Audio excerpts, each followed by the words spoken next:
Let's get to it. So the fight between Abdul Wahid, aka Tank, and Devin Haney could be heating up. It done got hot in here for some reason. Shawn Porter had Bill Haney on his podcast, and they was talking about the fight. Well, they was actually talking about another fight, but then they started talking about Tank.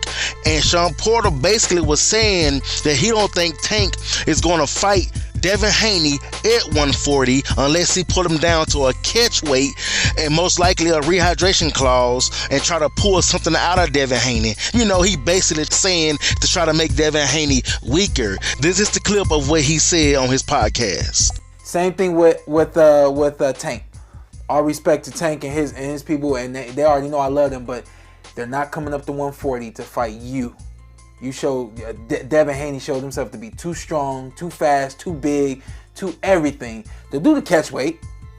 They'll try to bring you that 137 and try to pull you down, pull as much out of you as they can. This is what the business is. If you're not a part of the plan, what do we put in place so that you never get to become a part of the plan?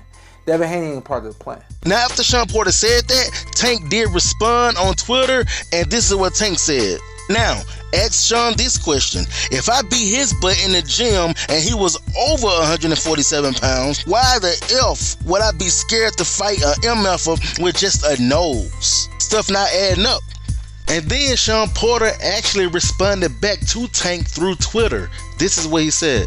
I was going through my own stuff, LOL, but that's neither here nor there.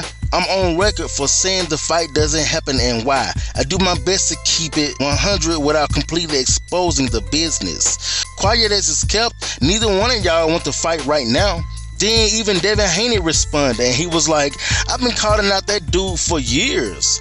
He only say something when I gotta fight, but now I don't. We can fight now wherever he chooses.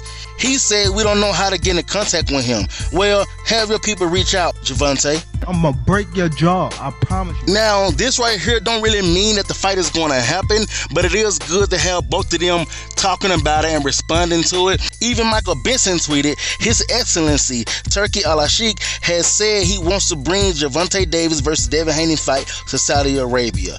I want him, Davis, and I send message now to Al Heyman. Let's do the job, brother. I want to see Haney in my country. I will try to do it in 2024. Now, this actually would be a good fight for both of them in Saudi Arabia. These guys will both get paid in Saudi Arabia, and that's where they should do it. I mean, Tank is Muslim now, right? So I think Tank should go ahead and try to make something happen. Listen, he made it sound like that he don't need no rehydration clause or no catch weight. I mean, that's what he said. He basically telling Shawn Porter, if I beat you at 147, then why would I be afraid of Devin Haney at 140? Well, if that's the case, bro, then let's make it happen. And let's make it happen without a rehydration clause and without a catch weight. What? You see, I'm a fan of boxing first, and I'm going to tell you who I think is going to win. I think it's going to be Tank. And I don't think Tank needs no rehydration clause or no catch weight. So I agree with him.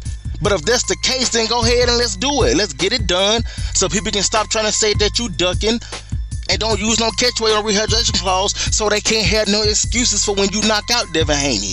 That's the way I see it. So let's make it happen. Let's make it happen in Saudi Arabia. And this right here will also be one of the big fights of 2024.